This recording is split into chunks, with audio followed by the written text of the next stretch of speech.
They tell you the Black Templars are the Emperor's chosen. They don't tell you what it costs. Sleep becomes prayer, prayer becomes pain. And the man you used to be, he doesn't survive initiation. This is what happens when faith demands you kill the part of yourself that feels fear, doubt, or mercy. The question is, when the war is over and you've won, will there be anything left inside that armor worth saving? I no longer remember the face I wore before the black and white. That is not poetic exaggeration or the theatrical melancholy of a penitent seeking absolution through confession. It is simple fact, delivered with the same flat certainty I would use to describe the color of my armor or the weight of my blade. I stood before a polished shard of steel 3 days ago, attempting to recall the features I possessed before my initiation into the ranks of the Eternal Crusade, and found nothing but absence where memory should have resided. The reflection showed me what I am now, a face hardened into angles, eyes narrowed to judgmental slits, scars forming a topography of devotion across skin that no longer belonged to whoever I had been.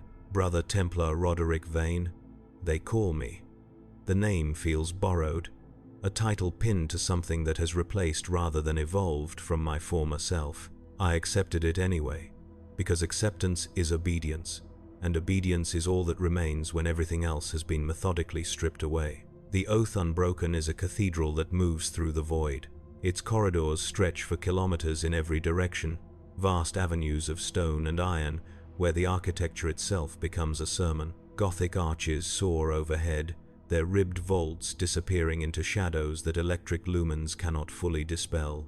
Every surface bears devotional script in High Gothic, Low Gothic, and languages so ancient their meanings have been lost to all but the most learned chaplains, yet we are expected to mouth the syllables during our processionals anyway, faith requiring no comprehension to be valid.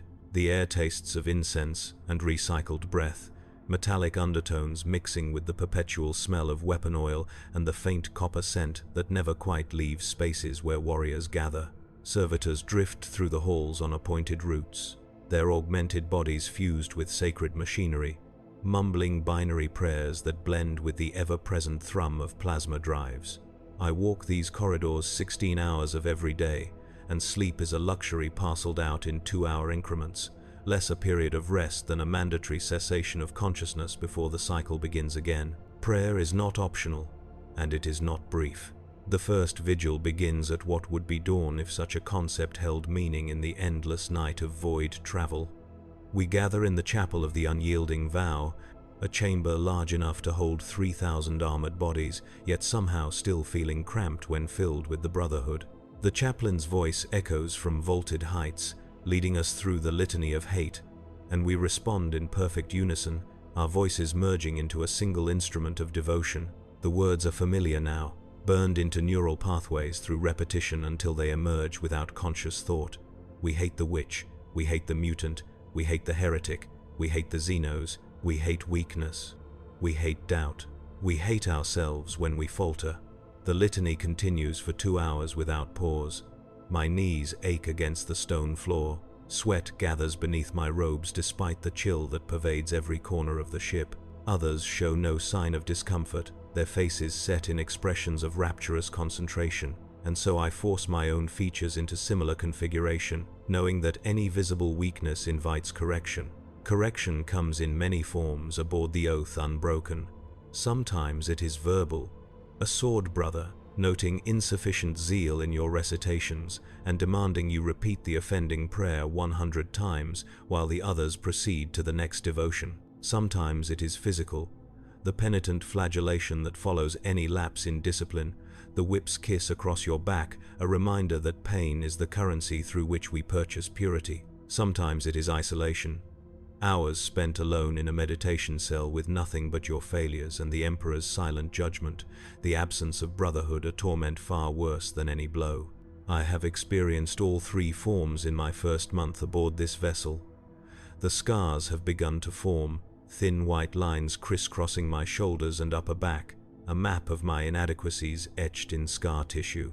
I am told they will fade with time, replaced by newer marks, the process continuing until my entire body becomes a palimpsest of devotion. The distinction between meditation and torture has grown unclear.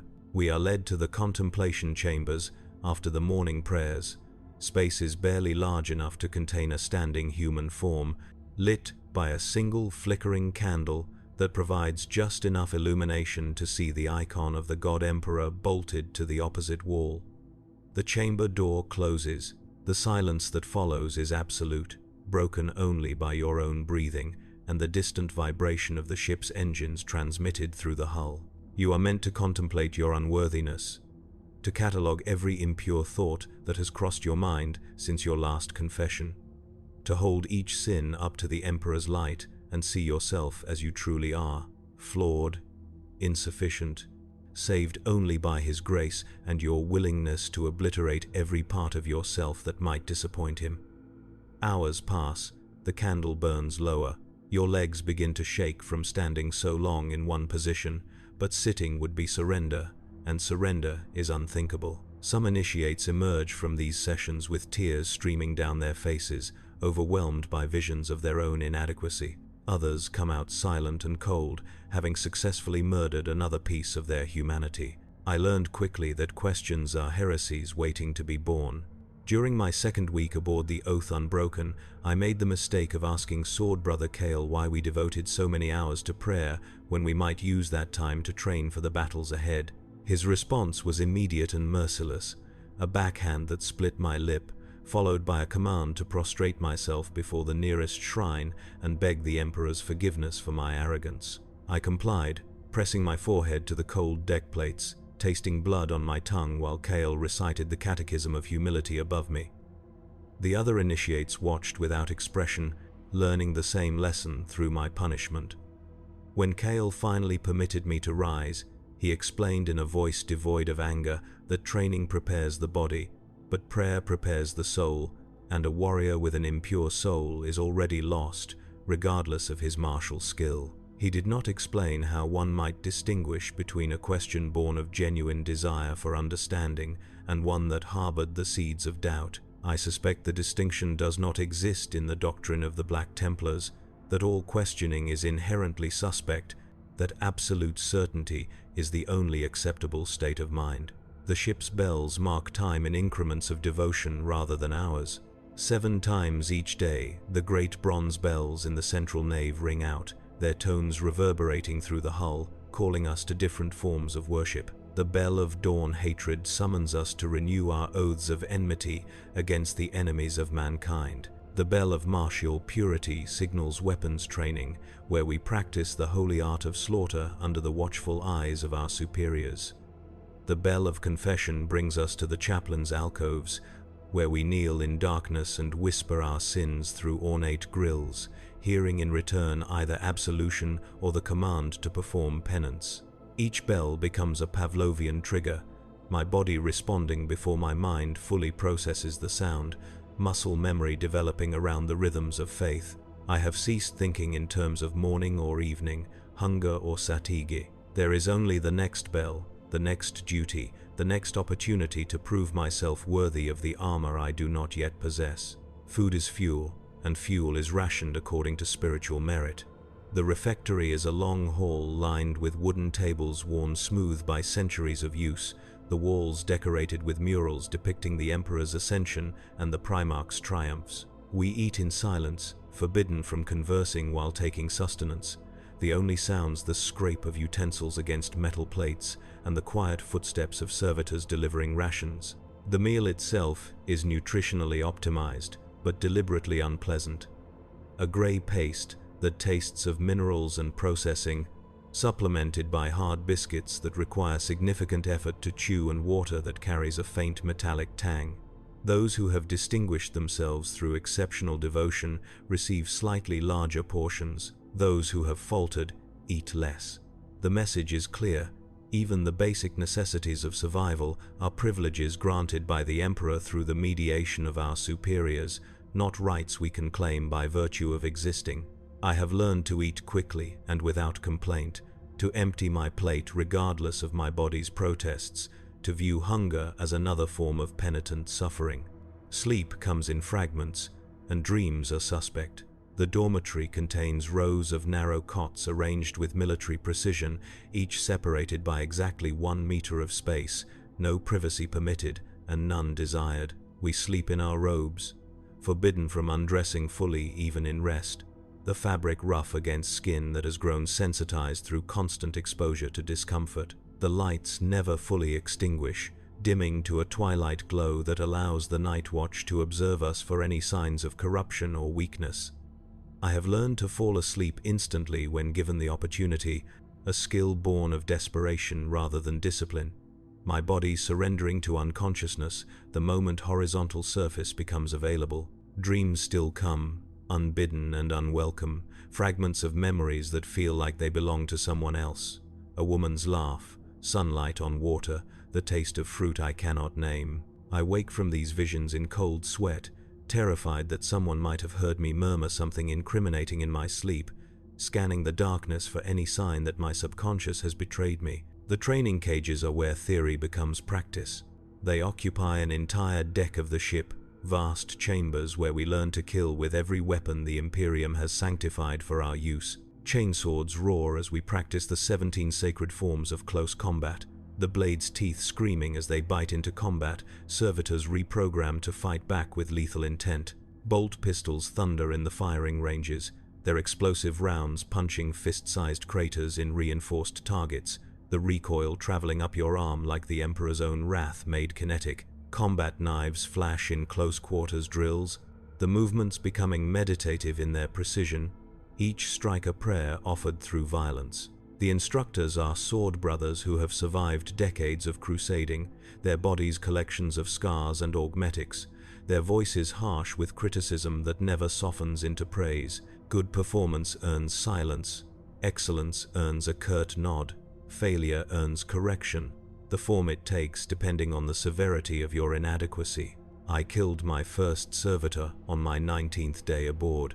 It was a training exercise, a combat scenario designed to test our ability to function under stress.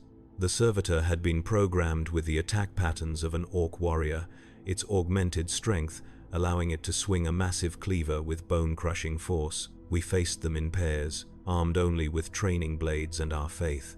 My partner was an initiate named Petran, a youth who had joined the crusade from a hive world I had never heard of, his body already bearing the scars of previous training sessions. The servitor came at us with simulated berserker rage, and we responded as taught, flanking it, waiting for openings, striking when vulnerabilities presented themselves. I drove my blade into the gap between its shoulder and neck, severing something critical, and the servitor collapsed in a heap of twitching augmetics and leaking fluids. The instructor called it adequate. Petran clapped me on the shoulder, his eyes bright with adrenaline. I felt nothing except the elevated heart rate returning to normal and the ache in my sword arm from the impact. That absence of feeling troubled me more than the kill itself. I lay in my cot that night, staring at the dimmed lights overhead, trying to recall if I had ever felt joy or sorrow or fear with any intensity. The memories were there, faint impressions of emotions experienced before my initiation, but they seemed abstract now, like stories someone had told me about a stranger. I remembered being afraid of the dark as a child, but could no longer conjure the actual sensation of that fear.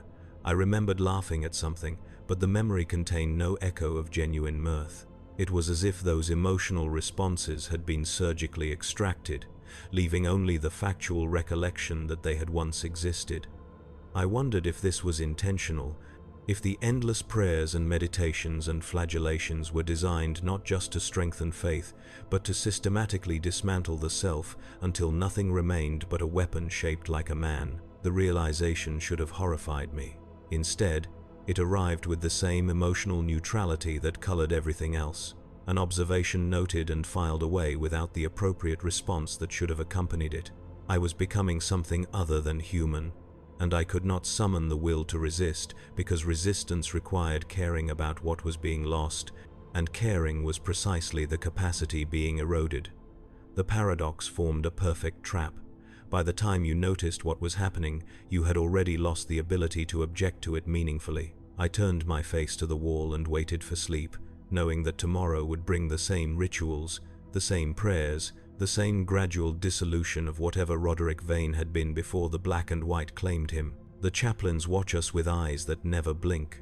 They move through the ship like black-clad specters, their skulled helms creating the impression of death passing judgment on the living, their Crozius Arcanum crackling with barely contained power.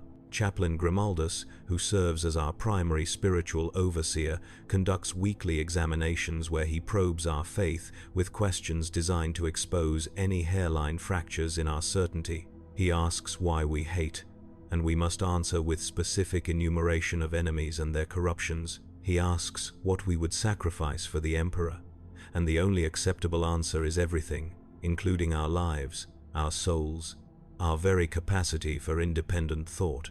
He asks if we have experienced doubts, and here the trap reveals itself. Answering no suggests arrogance, the belief that you are somehow immune to the temptations that assail all servants of the throne, while answering yes requires immediate confession and penance. I have learned to answer yes, but to frame my doubts as infinitesimally small, momentary flickers immediately extinguished by the light of faith, treasonous impulses crushed before they could fully form. Whether this is true or merely strategic, I can no longer say. The line between genuine belief and performance has blurred to the point of invisibility, each hour of prayer reinforcing neural pathways until the doctrines become reflexive rather than considered. When I recite the Emperor's glory, am I expressing authentic devotion or simply activating the verbal patterns that have been burned into my brain through repetition? When I prostrate myself before the altars, is my humility real or theater performed for an audience of one? The questions themselves feel like heresies, suggesting as they do that faith might require examination, that belief should be chosen rather than compelled. I push them down into the same dark space where other dangerous thoughts accumulate, unexamined and unresolved, a growing mass of suppressed uncertainty that lurks beneath the surface of my practiced certainty. The announcement came during the 4th week. We were going to war. The fleet had translated back into real space near a world called Sanctus Lashrima, a shrine world that had fallen to heresy, its sacred temples desecrated by cultists who had turned from the Emperor's light to worship darker powers. The details emerged in fragments during briefings conducted in the Strategium, a vast chamber dominated by hololithic displays showing orbital views of the planet below. Sanctus Lacrima had been a place of pilgrimage, millions traveling there each year to venerate relics of saints and martyrs, its surface covered in cathedrals and monasteries and meditation gardens. 6 months ago, contact had ceased.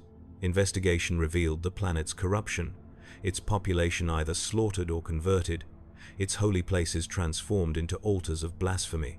Our crusade fleet had been diverted from its primary route to cleanse this infection before it could spread further. The briefing was delivered without emotional inflection. Marshal Adelard, commander of our contingent, outlined the tactical situation with the dispassionate precision of a craftsman describing his tools. The heretics numbered in the tens of thousands, concentrated primarily in the larger temple complexes. Orbital bombardment had been deemed unsuitable due to the sacred nature of the architecture, the structures too holy to destroy even in their corrupted state. Instead, we would conduct ground assaults, purging the temples room by room, killing every heretic we encountered, and reclaiming the shrines for the Emperor. Resistance would be fanatical. Casualties were expected. The honor of first assault would go to the initiates, our blood christening the campaign, our lives expendable currency spent to purchase glory for the chapter. I listened without expression, aware that fear would be visible to those watching, and fear was incompatible with the zeal expected of a Black Templar. Others showed eagerness that might have been genuine or might have been strategic. Petron's hands trembled with what could have been anticipation or terror, the distinction difficult to pass from external observation alone. Initiate Casson, a towering youth who spoke rarely and prayed constantly, nodded along with each point of the briefing as though receiving communion. Initiate Drev, who had received more corrections than any of us and bore the scars to prove it, stared at the hololiths with eyes that reflected the burning cities below, his jaw set in an expression of rigid determination.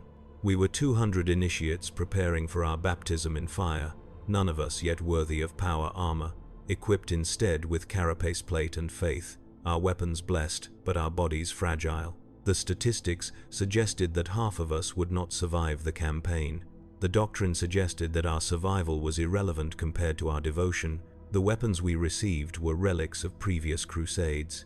Each bolt pistol had a history inscribed on its casing, names of previous bearers who had wielded it in battle, most of those names ending with the date and location of their deaths. My assigned weapon had been carried by 7 different warriors, 3 of them initiates who had fallen during their first deployments, their service measured in hours rather than years. I held the pistol in both hands, feeling its weight, reading the inscriptions by the dim light of the armory, trying to summon some connection to these dead warriors whose only legacy was a name on a gun. The weight of their expectations settled on my shoulders alongside the weight of the weapon itself. The knowledge that I was merely the latest in a chain of expendable souls, my own name destined to join theirs when my time came. The chainsword felt more personal, more intimate in its violence. Its teeth were blessed individually, each adamantium fang receiving a drop of sacred oil and a whispered prayer from the armory's presiding priest. When activated, the blade would scream with righteous fury, its song a hymn to the Emperor's wrath. I practiced the activation sequence until it became automatic, the blade roaring to life and falling silent in response to my will, its weight becoming familiar through repetition. The sword brothers who oversaw our preparation emphasized that the chainsword was not merely a weapon but an instrument of judgment, each kill a sacrament performed in the Emperor's name. We must hate what we killed, they insisted, not with the hot anger of personal grievance, but with the cold purity of theological necessity, our blades extensions of divine will rather than tools of mere murder. The difference, they assured us, was everything.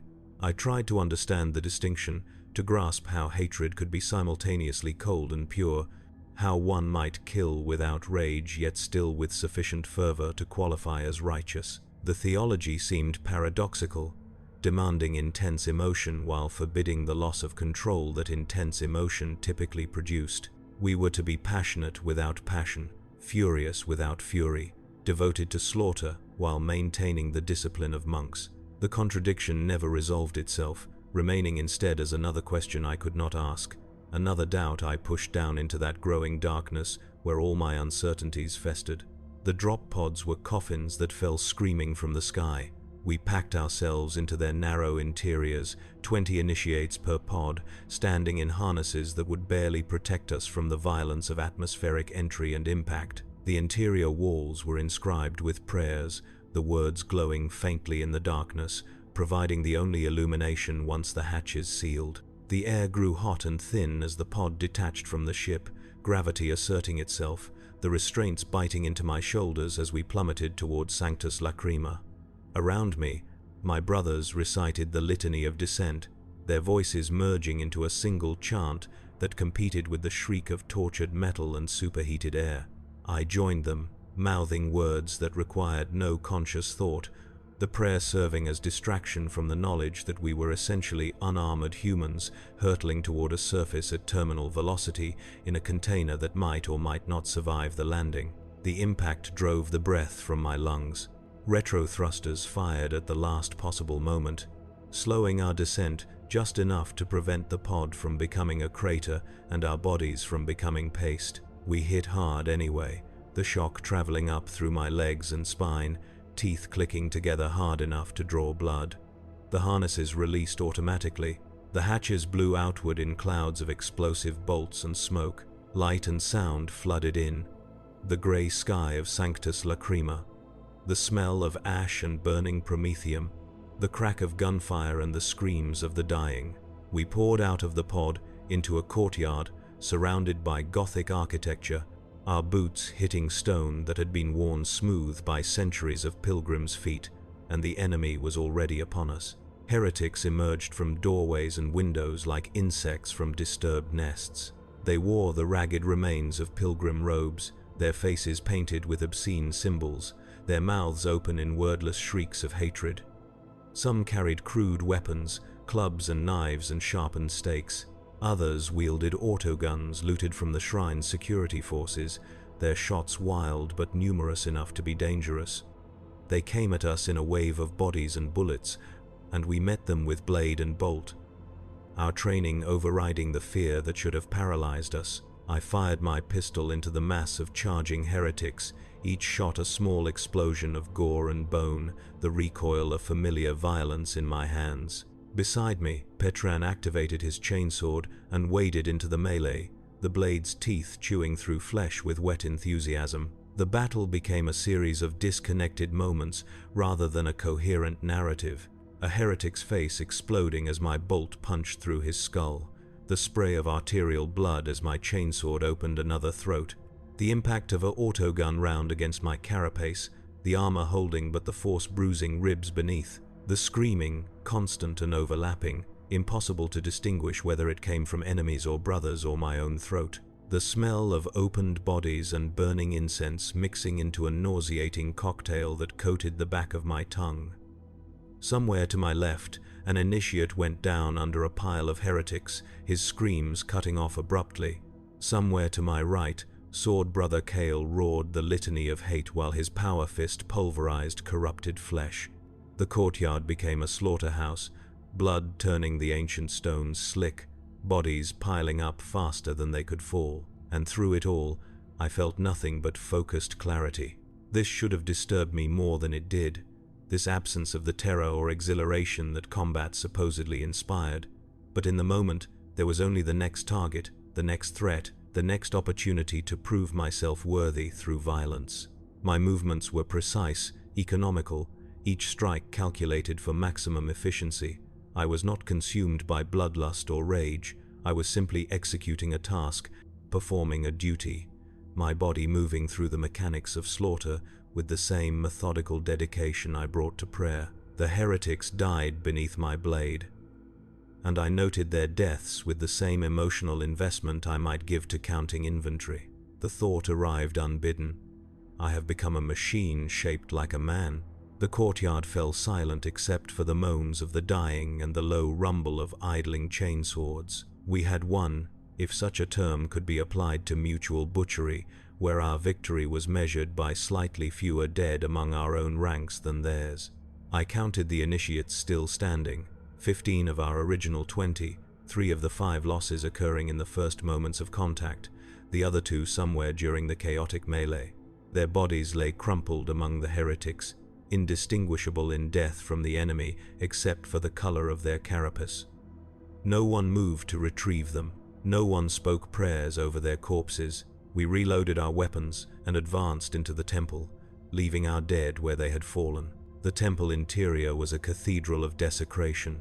What had once been a magnificent shrine dedicated to Saint Celestine now bore the marks of profound corruption. Its holy icons smashed or defaced, its walls painted with symbols that hurt to look at directly, angular geometries that seemed to writhe when viewed peripherally. The air itself felt wrong, too thick, too warm, carrying scents that had no place in reality. Somewhere deep in the structure, voices chanted in languages that predated human speech, the words resonating in frequencies that made my teeth ache. We advanced in disciplined formation, Sword Brother Kale at our head, our weapons trained on every shadow, every alcove, every potential ambush point. The heretics attacked in waves, each assault more frenzied than the last. They poured from side chapels and maintenance passages, their numbers seemingly endless, their desperation growing as we pushed deeper into the temple complex. We killed them by the dozen, by the score, our bolters barking thunder and our chainswords singing hymns of ending. The floor grew slick with blood and other fluids. Spent shell casings clinked against stone in a metallic rain.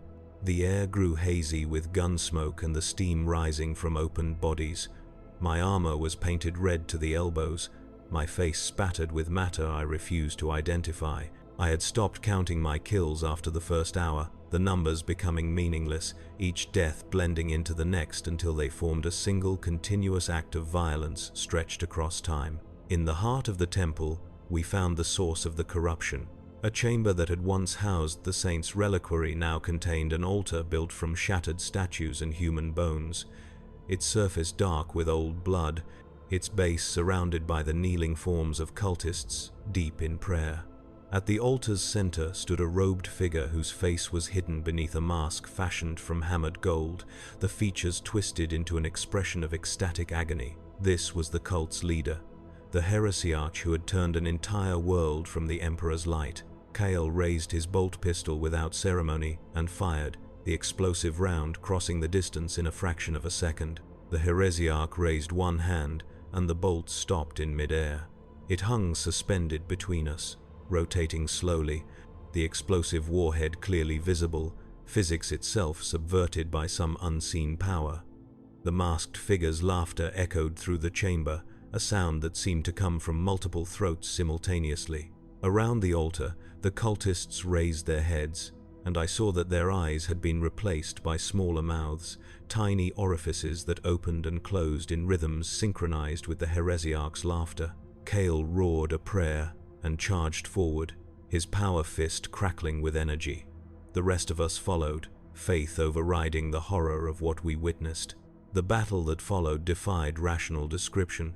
The heresiarch moved with impossible speed, teleporting between locations, striking from angles that should not have existed. The cultists transformed, their bodies elongating and twisting into shapes that rejected anatomy, limbs sprouting from torsos and additional heads budding from shoulders. Reality itself seemed negotiable in that chamber, the walls breathing, the floor becoming liquid and then solid again, gravity shifting direction without warning. We fought against impossible odds using nothing but faith and fury, our weapons, the only constants in a space where everything else had become subject to revision. I saw Initiate Kassan torn apart by forces I could not see. His body pulled in opposite directions until it came apart like wet paper. I saw Petron dragged into a wall that opened like a mouth and closed behind him, his screams cutting off the moment the stone sealed. I saw Kale grappling with the heresiarch, the two of them locked in combat that shattered stone and bent metal, the sword brother's strength barely matching whatever unholy power animated his opponent. And I saw my opportunity. While the heresiarch focused on Kale, I circled around the altar, activating my chainsword, racing forward with every ounce of speed my augmented biology could muster. The blade drove into the heresiarch's back, punching through robes and flesh and bone, the teeth chewing through spine with mechanical efficiency. The masked figure stiffened, that terrible laughter cutting off abruptly. I pulled the trigger again, revving the blade higher, feeling it bite deeper, blood the color of spoiled milk fountaining from the wound. The heresiarch reached back with one twisted hand, fingers elongated into talons, gouging across my face, tearing furrows through my cheek and jaw. But the damage was done. The heresiarch collapsed, the body hitting the floor with a sound like breaking pottery, something fundamental within it shattering. The cultists shrieked in unison, their transformation reversing catastrophically, bodies collapsing into puddles of undifferentiated matter that spread across the floor like spilled oil. The chamber itself shuddered, the walls cracking, the breathing rhythm faltering. Kyle grabbed my shoulder with his power fist, the weapon deactivated now, pulling me back from the altar as the entire structure began to collapse around us. We ran through corridors that were disintegrating, stone turning to sand, support beams cracking and falling, the temple destroying itself now that its corrupting heart had been torn out. Behind us, I heard the screams of initiates who had not moved fast enough. Their voices cut short as they were buried beneath the collapse. We burst out into daylight just as the entire central dome imploded, a cloud of dust and debris washing over us like a wave. When the air cleared, the temple was rubble, and we were 12 where we had been 20. Our victory purchased with blood and the lives of those who would never be remembered except as names in a casualty report. The campaign continued for 6 more weeks. We moved from temple to temple across Sanctus Lacrima, purging each site of corruption, killing thousands of heretics, suffering losses that were acceptable only because the doctrine defined them as such. Each battle followed the same pattern: brutal assault, close quarters slaughter, Pyrrhic victory. The names of the dead became a litany I recited during the evening prayers. Each name, a life reduced to a syllable, a soul reduced to a statistic. Petron, Kassan, Drev, Initiate Corvus, Initiate San, Initiate Helm. The list grew longer with each engagement, and I felt nothing with each addition. the deaths registering as factual occurrences devoid of emotional weight. This absence began to trouble me in ways I could not articulate. I had known these warriors, trained beside them, eaten with them, prayed with them, and now they were gone, and I felt no grief. I searched for sadness, for loss, for some evidence that their deaths meant something to me beyond tactical inconvenience, and found only emptiness where such feelings should have resided. During meditation, I tried to force emotion, to manufacture appropriate responses through sheer will, but the exercise proved futile. The capacity for grief had been excised from me as thoroughly as doubt or fear, and without it, I was becoming something that terrified me more than any heretic, a hollow thing wearing human shape. The whispers started during the 7th week. At first, I dismissed them as auditory hallucinations brought on by fatigue and stress, the mind generating phantom sounds to fill the silence of ruined temples. But they persisted, growing clearer with each passing day, words spoken in voices I almost recognized, sentences that seemed to emerge from the mouths of shattered icons and broken statues.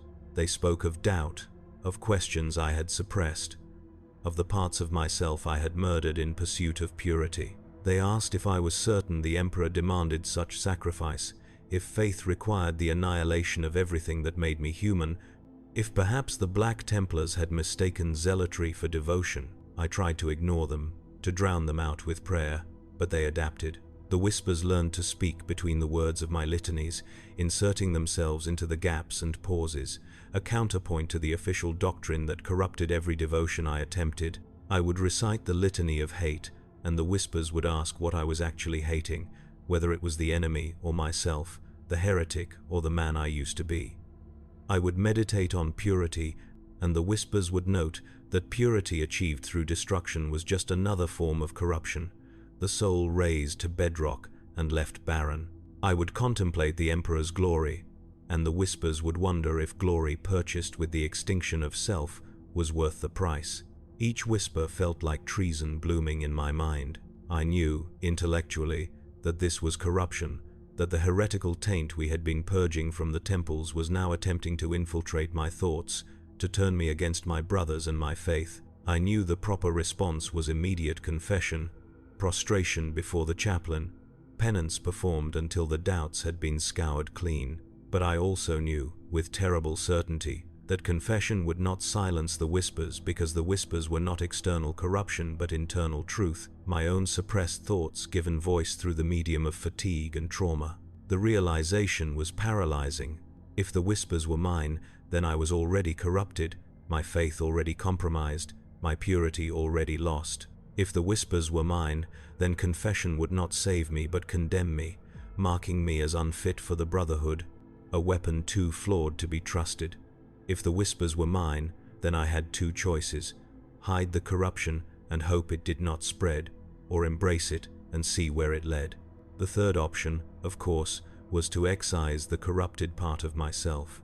This was the Black Templar way, the doctrine I had been taught and shown and forced to internalize. When doubt emerged, you did not debate it or examine it or attempt to understand it. You killed it with the same ruthless efficiency you would bring to killing a heretic. Doubt was the enemy. Question was the adversary. Uncertainty was corruption. The self that harbored these things must be destroyed so that a purer self could emerge, and this process of destruction and reconstruction continued throughout a Templar's life, each crisis of faith resolved through obliteration rather than resolution. I understood this doctrine perfectly. I had seen it demonstrated in the corrections and flagellations and meditations, the systematic dismantling of personality until only function remained. I had felt it working on myself. Each prayer and ritual stripping away another layer of identity, each act of violence cementing the replacement self that existed only to serve. The whispers were showing me what I had become and what I was losing, offering a final chance to choose differently, to preserve some fragment of the person I had been before the black and white. But preservation required rebellion, and rebellion was unthinkable. The contradiction formed a knot I could not untie, a theological trap that tightened the more I struggled against it. To resist the doctrine was to prove myself unworthy of the brotherhood. To accept the doctrine was to surrender the capacity to resist. There was no middle ground, no compromise position, no way to be partially devoted or conditionally faithful. The Black Templars demanded totality, and totality meant the death of everything that was not absolute certainty. The 9th week brought us to the capital city, where the final heretic stronghold awaited. This was the planetary cathedral, a structure so vast it could be seen from orbit, its spires reaching kilometers into the sky, its foundations extending deep into the planet's crust. The heretics had fortified it, turning sacred architecture into a fortress, filling its halls with thousands of cultists ready to die for their false gods.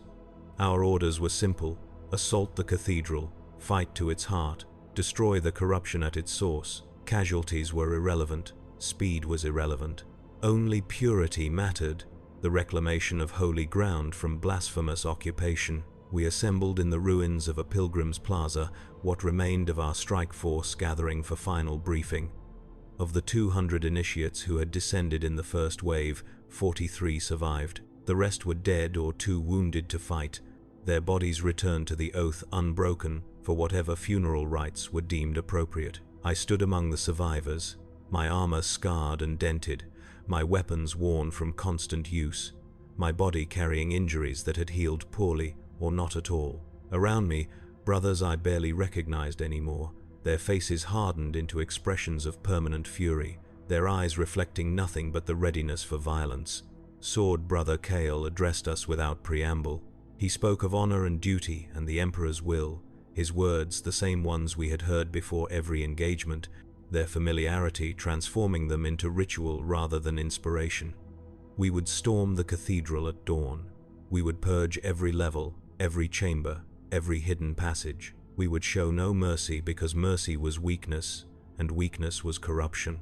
We would fight until victory or death, the distinction between those outcomes being ultimately meaningless given that both served the Emperor's purpose. I listened with half my attention, the other half focused on the whispers that had grown stronger in recent days. They spoke now even in the presence of others, a constant murmur beneath the surface of reality, questioning every order, every doctrine, every assumption I had been taught to treat as absolute truth. They pointed out that the cathedral had been holy ground for 10,000 years before this corruption, that its stones had been sanctified by the faith of billions, that destroying it room by room in the name of purity was itself a kind of desecration. They suggested that the heretics were victims as much as villains, their corruption the result of abandonment by an Imperium too vast to care for individual worlds. They asked whether our purge was justice or merely revenge dressed in theological language. Each whisper felt like acid eating through the foundations of my faith. I wanted to reject them, to reassert the certainties I had been given, but the words rang hollow now, even in my own thoughts. I had killed hundreds, maybe thousands, and I could not recall a single face among the dead, could not distinguish between the heretics and the pilgrims they had once been, could not separate the necessity of the slaughter from the simple fact of enjoying the power it gave me. Somewhere in the course of this campaign, I had stopped being a warrior defending the innocent and become simply a killer who happened to be killing the officially designated targets. The distinction mattered. It mattered more than tactical efficiency or strategic necessity or any of the other justifications the doctrine provided. It mattered because it was the difference between serving the Emperor and serving the violence itself, between faith and fanaticism, between purpose and nihilism, and I no longer knew which side of those distinctions I occupied. The assault began with the dawn. Though dawn on Sanctus Lacrima was a grey and cheerless thing, we advanced toward the cathedral in serried ranks, our weapons ready, our prayers forming a wall of sound that preceded us. The heretics met us at the gates, pouring out in waves that broke against our formation like water against stone. We killed them mechanically, efficiently, without passion or pause, our training overriding any impulse toward hesitation or mercy. The stairs leading to the main entrance became slick with blood. The great doors, carved with scenes of the Emperor's triumph, were battered down with explosives. We entered the cathedral as conquerors entering enemy territory, every instinct tuned toward threat detection and elimination. The interior was a nightmare of corrupted grandeur. What had once been magnificent now bore the stain of blasphemy, every surface defaced, every icon altered, every holy space transformed into something obscene. The heretics had been busy during their occupation, rewriting the cathedral's visual language, turning its celebration of faith into mockery. I saw statues of saints with their faces replaced by demonic visages. I saw altars where offerings of blood still pooled, fresh and dark. I saw murals depicting the emperor's defeat rather than his triumph, the paint still wet, suggesting the work had been ongoing until our arrival interrupted it. The whispers screamed in triumph, vindicated by the evidence of corruption. They pointed out that this desecration was exactly what happened when faith became rigid rather than living, when doctrine replaced thought, when certainty became more important than truth. They insisted that the cathedral's fall was a symptom rather than a disease, evidence of the Imperium's failure to nurture genuine devotion among its subjects. They argued that our response, violent purification without understanding, would solve nothing, that we would reclaim a building while leaving the conditions that allowed its corruption unchanged. And I found myself unable to disagree with any of this. The realization struck me physically, a weight settling in my chest that made breathing difficult. I was in the middle of a holy crusade, surrounded by my brothers, engaged in righteous battle against corruption, and I could not muster the certainty that what we were doing was right. I could acknowledge it was necessary within the framework of imperial doctrine. I could recognize it as tactically sound and strategically appropriate, but I could not feel, in my bones, that the emperor truly demanded this particular violence in this particular way. The doubt was complete. It was not a question of whether our enemies deserved death. It was not uncertainty about the reality of corruption or the threat it posed. It was something deeper, a fundamental questioning of whether the Black Templar approach to faith, the systematic destruction of the self in pursuit of purity, was actually what the Emperor intended or merely what the chapter had decided he intended. It was the awful suspicion that we had become so obsessed with being worthy that we had forgotten to ask what we were supposed to be worthy for. We fought our way deeper into the cathedral, each chamber purchased with blood. The heretics died in heaps. My brothers fell one by one, their deaths unremarked except as gaps in our formation that closed automatically, the living stepping over the dead without pause. I fought alongside Kale, following his lead, executing his orders, my body performing the mechanical actions of combat while my mind spiraled through increasingly dangerous territory. Each kill felt hollow, each prayer felt like reciting words in a foreign language. Each moment of the battle emphasized the growing disconnect between what I was doing and what I believed, between the warrior others saw and the fractured soul that inhabited the armor. In a chapel dedicated to St. Drusus, I made a terrible mistake. A group of heretics had fortified the space, using pews and overturned statues to create defensive positions. We assaulted with standard tactics, suppressing fire followed by close assault, our chainswords making short work of wooden barricades. I killed 3 cultists in quick succession, their deaths so routine I barely registered them as separate events. Then I saw the 4th, a young woman, her robes torn, her face painted with symbols, her eyes wide with terror rather than fanaticism. She cowered against the wall, weaponless, clearly no threat. The doctrine was clear: no mercy, no exceptions. Corruption must be purged regardless of apparent innocence. I raised my bolt pistol, the weapon steady in my hand, the targeting solution trivial at this range. The woman stared at me, not pleading, simply waiting, already resigned to death. My finger tightened on the trigger. The whispers screamed at me to stop, to question, to recognize her humanity. The doctrine screamed at me to fire, to execute the Emperor's will, to eliminate the corruption. I hesitated. For perhaps 3 seconds, I stood frozen, unable to reconcile what I had been taught with what I was seeing, the conflict between doctrine and instinct creating a paralysis that rendered me useless. Kale noticed. He turned from his own combat, saw the woman, saw me standing motionless, and understood immediately what was happening. His expression hardened into something beyond anger, disappointment mixed with recognition, the look of a teacher whose student has revealed fundamental unsuitability for the lesson. He fired, his bolt pistol speaking the judgment I could not deliver. The woman exploded, her body too fragile to contain the force of the explosive round. Kyle approached me slowly, his weapon still smoking, his eyes locked on mine. Around us, the battle continued. But in this moment, we existed in a bubble of terrible intimacy. Teacher and student, examiner and examined, the sword brother evaluating whether the initiate before him could be salvaged or must be discarded. He asked me a single question. Why did you hesitate? The truth would condemn me, but lying to a superior was itself heresy. I told him that I had doubted, that I had looked at the woman and seen a human rather than corruption, that I had wondered if the Emperor truly demanded her death. I told him about the whispers, about the questions that plagued my meditations, about the growing certainty that something in the Black Templar doctrine was fundamentally wrong, even if I could not articulate what. I confessed my corruption fully, holding nothing back, knowing that transparency was the only slim chance I had for redemption or mercy. Kale listened without interruption, his face revealing nothing. When I finished, he was silent for a long moment, the sounds of battle providing a grim soundtrack to whatever judgment he was formulating. Finally, he spoke, his voice carrying a weariness I had never heard from him before. He told me that every Templar experienced what I was experiencing, that the doubts and whispers were not unique to me but a universal trial, the soul's last desperate attempt to preserve itself before being fully transformed. He told me that the choice I faced was simple.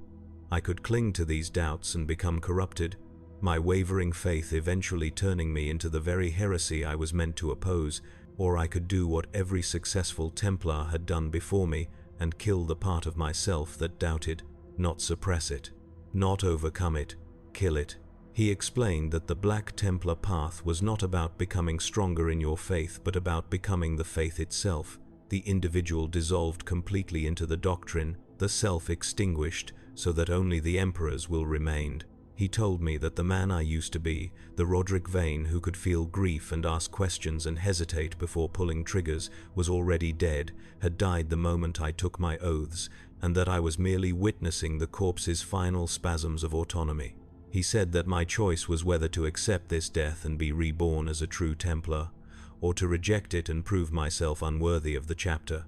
There was no compassion in his voice, but there was also no cruelty. This was simply fact, delivered with the same neutral precision he might use to describe weapon maintenance procedures. Kyle was not threatening me or attempting to manipulate me. He was explaining the reality of what I had joined, the price that membership demanded, the transformation that awaited anyone who truly committed to the path. And he was waiting to see if I had the strength to pay that price or if I would reveal myself as fundamentally insufficient.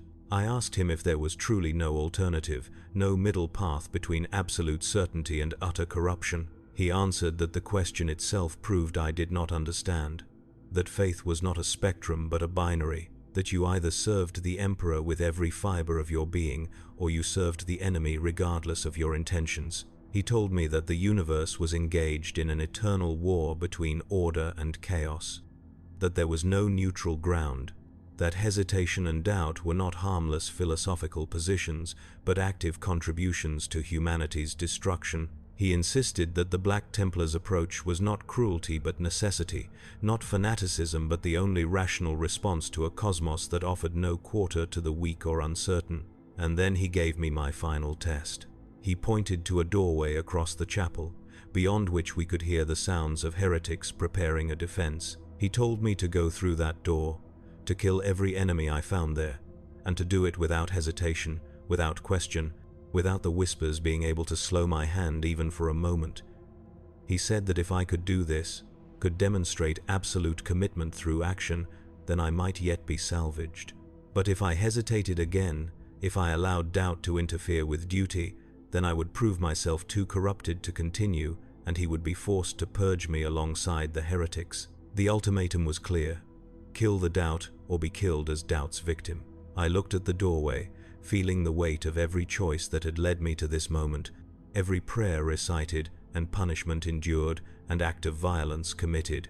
I thought about the man I had been before the black and white, whose face I could no longer remember, whose emotions had become abstract memories disconnected from living feeling. I thought about what I would become if I continued down this path, the complete dissolution of self, the transformation into a weapon that happened to be shaped like a human.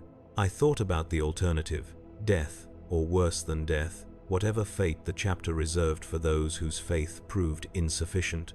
The whispers offered no guidance now, having said all they needed to say. They had shown me the truth of what I was becoming.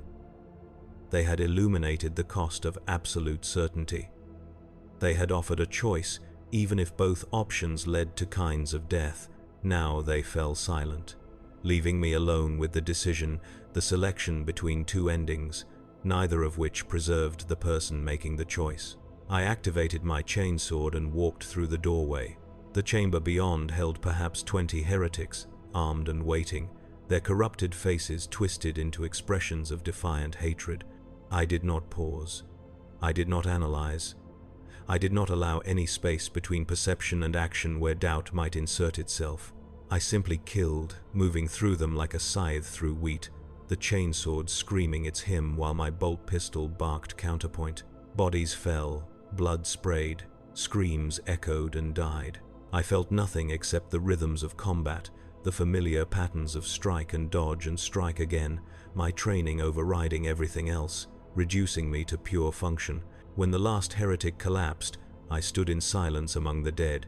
Blood dripped from my armor, forming puddles on the ancient stone. My weapons cooled, their mechanisms clicking as they returned to idle states. My breathing slowed from combat pace to something approaching normal, and inside, where a soul should have resided, I felt only emptiness, a vast hollow space where Roderick Vane had once lived and now existed only as a name attached to a weapon. Cale appeared in the doorway, surveying the carnage with approval. He told me I had done well, that I had proven myself capable of the commitment required, that I had taken the first true step toward becoming a Black Templar rather than merely an initiate wearing the colors. He clapped me on the shoulder, the gesture almost paternal, and led me back to the others to continue the purge. I followed without comment, my face set in the same expression of rigid determination I had seen on so many others, the mask having finally become the face, the performance having replaced the performer. The campaign concluded 3 days later, when we reached the cathedral's heart and destroyed the final heretical altar. Of our original 200 initiates, 19 survived. The casualties were deemed acceptable. The mission was declared a success. Sanctus Lacrima had been purged, its corruption burned away, its temples reclaimed for the Emperor. That most of those temples were now ruins was irrelevant. Purity mattered more than preservation, and we had delivered purity through total destruction. We returned to the oath unbroken as victors, our armor stained with the proof of our devotion. The chapter celebrated our success with prayers and ceremonies, the dead initiates remembered in litanies that reduced them to names and numbers. I stood among the survivors, receiving the same benedictions and acknowledgments as the others, my exterior indistinguishable from theirs. Inside, the whispers had fallen completely silent, not defeated but simply unnecessary now that I had made my choice, now that I had demonstrated my willingness to murder the part of myself capable of questioning. I was awarded the right to begin training for power armor, the next step toward becoming a full battle brother. This honor was received without joy or pride, simply noted and accepted as another duty, another responsibility in the endless chain of obligations that defined existence aboard the Crusade fleet. I would train. I would pray. I would fight. I would kill whatever enemies the Imperium designated, and I would do all of this with absolute commitment, without hesitation, without the interference of doubt or conscience or any other weakness. The man who might have questioned this path was dead, killed not by heretics or in battle but by my own hand, executed in that chapel when I chose to walk through the doorway rather than refuse. Roderick Vane, whoever he had been before the black and white, existed now only as a ghost, a fading memory of someone who had briefly worn my face before being systematically dismantled and replaced with something more useful, more pure, more capable of the absolute violence that the Emperor's service demanded. And the terrible truth that I carried forward, the knowledge that made me exactly what the Black Templars required, was that I did not regret this death, could not mourn this loss, felt nothing but grim satisfaction at having successfully completed my own execution. This was the horror of being a Black Templar. Not the battles, though those were horrific. Not the enemies, though those were monstrous. Not the violence, though that was endless. The true horror was the realization that you volunteered for this, that you walked willingly into a system designed to destroy everything you were, that you cooperated with your own obliteration because the alternative was to admit that perhaps absolute certainty was not worth the price of absolute self-annihilation. I stand now in the chapel where I have stood 1,000 times, reciting prayers I have recited 10,000 times, wearing armor that bears the scars of 100 battles fought in the Emperor's name. My face, reflected in polished steel, shows nothing of the person I used to be. My eyes hold no questions, only the cold certainty of one who has killed every doubt and found in the resulting emptiness a kind of peace. Others might call this a tragedy, the loss of humanity in pursuit of purity. I call it necessity, the price that must be paid, the transformation that service requires. And in the deepest darkness of my mind, in a place so hidden that even I rarely acknowledge its existence, a tiny fragment of whoever I used to be whispers that both of these things can be true, that tragedy and necessity are not opposites but twins, that the horror is real even when the duty is genuine, and that I will carry this knowledge forward into every battle, every prayer, every moment of the endless crusade, a wound that never heals hidden beneath armor that will never be removed. This is what it means to be a Black Templar. This is the life I have chosen, or the life that has chosen me. The distinction no longer meaningful when the result is the same. A weapon wearing human shape, faith preserved through the murder of the faithful, purity achieved through the total destruction of everything that made purity worth pursuing. The bells ring, calling us to evening prayer, and I go without hesitation, my feet carrying me through familiar corridors toward familiar devotions. The routine so ingrained that consciousness becomes optional, the performance continuing long after the performer has left the stage.